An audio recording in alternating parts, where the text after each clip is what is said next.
What's up guys, David here, and today we have a speed test with yet another Android flagship, another contender, which will try to do the same thing that other Android phones before have tried to do, which is to dethrone the iPhone 6s and become the new fastest smartphone in the world. Taking a look at the spec sheet, the Moto Z is packing the Snapdragon 820 processor and 4GB of RAM under the hood, along with a quad HD resolution. And while the iPhone 6s has just a dual-core A9 chip with 2GB of RAM, it does benefit from a lower resolution display. But as you guys know, specs are just specs. That's why we do these speed tests here at PhoneBuff. So with that said, let's go ahead and get right into it.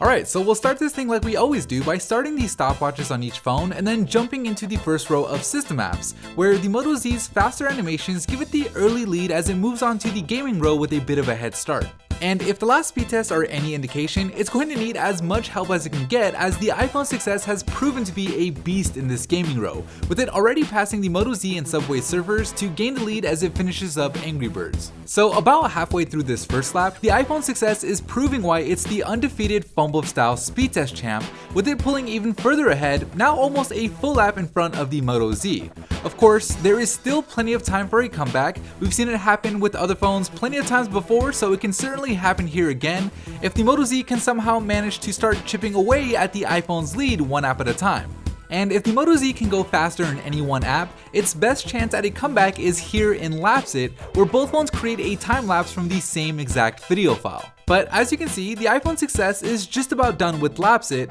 finishing it up and moving on to ESPN, as the Moto Z appears to be processing the time lapse at a much slower rate than the iPhone and its dual-core A9 chip. So as the Moto Z is busy trying to get through the most processor-intensive task in this speed test, the iPhone 6s is just blazing through the last bit of this first lap, loading both the mobile and full versions of the Amazon website. So there you go, the iPhone finishes the first lap with a time of 1 minute and 21 seconds, with the Moto Z still working on the last few apps before it gets a chance to join the iPhone in the second lap. And bad news for the Moto Z, the iPhone isn't showing any signs of slowing down in the second lap, with it having every app so far open in the background. As the Moto Z finally finishes the first lap 20 seconds after the iPhone with a time of 1 minute and 41 seconds, the iPhone is dashing to the finish line, reopening the last few apps without a hitch and completing the second lap with a total time of 1 minute and 51 seconds. So despite having all of the apps ready to go in the background in the second lap,